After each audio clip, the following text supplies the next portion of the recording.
if you were blessed by the drama. This drama is a dramatization of a letter from hell. It is a very graphic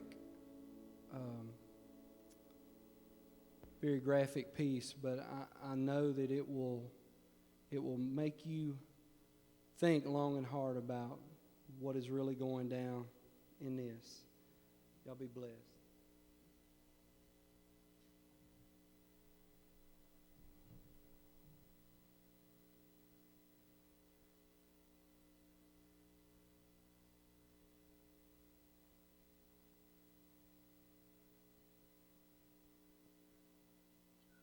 What if you had a friend who died without knowing Jesus as their personal Savior? What if he or she went to hell? What if one day you received a letter in the mail from beyond? A letter from hell? A letter from your friend in the flames of eternal torment? The following is a dramatic presentation. It was written by a fictitious high school student named Jennifer to a friend named Zoe. Although Zoe had every opportunity to tell Jennifer about Jesus, she didn't. They were best friends. They played soccer together. They went to classes together. They partied together. They shared their lives with each other. But there was one thing Zoe held back from Jennifer: her personal relationship with Jesus Christ. The rest of the story is simple and sad. A few too many beers, a tragic drive home, a crash, a death, a funeral, a letter. Here is that letter in its entirety, a letter from hell.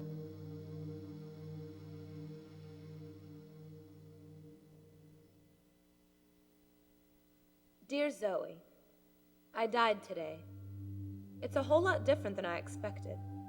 I mean, I always thought that dying would bring me to a world that was foggy and hazy, but this place is crystal clear. It's even more real than my life on Earth. I can think, I can talk, I can even feel. Right after the wreck, I could feel my spirit leaving my body.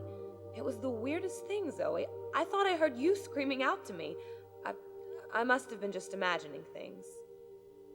At first, I was just standing in line, getting registered, I guess. People in the line were being taken to one of two places, and I started to get nervous.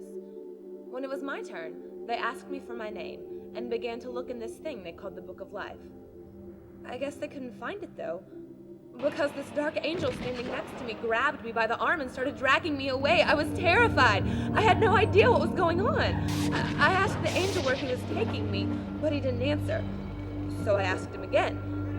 Finally, he told me that only those whose names were written in the Book of Life could enter into heaven. The rest would be condemned to hell forever. Zoe, I was so scared. The angel threw me into some kind of holding cell where I've been sitting and thinking for a long time.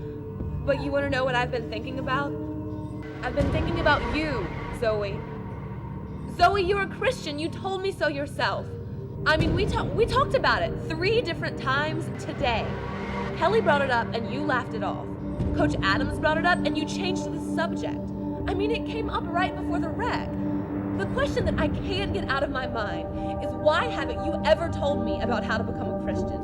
I mean, you say you're my friend, Zoe, but if you were, you would have told me about Jesus and told me about how to escape this terrible place that I'm headed for. I can feel my heart pounding in my chest. The angels who have been chosen to cast me into hell are coming for me. I can hear their footsteps. I've heard of this hell, Zoe. They call it the lake of fire. I can't stand it. I'm terrified. The angels are at the door. No, they're coming in and they're pointing at me. They're grabbing me and carrying me out of the room. I can already smell the burning sulfur and brimstone. I can see the edge of the cliff where hell burns. This is it. There's no hope for me, Zoe. I'm coming closer. I'm so afraid my heart is going to burst. They're holding me over the flames.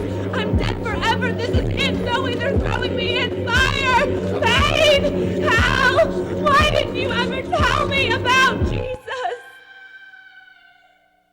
Signed, your friend, Jennifer. P.S.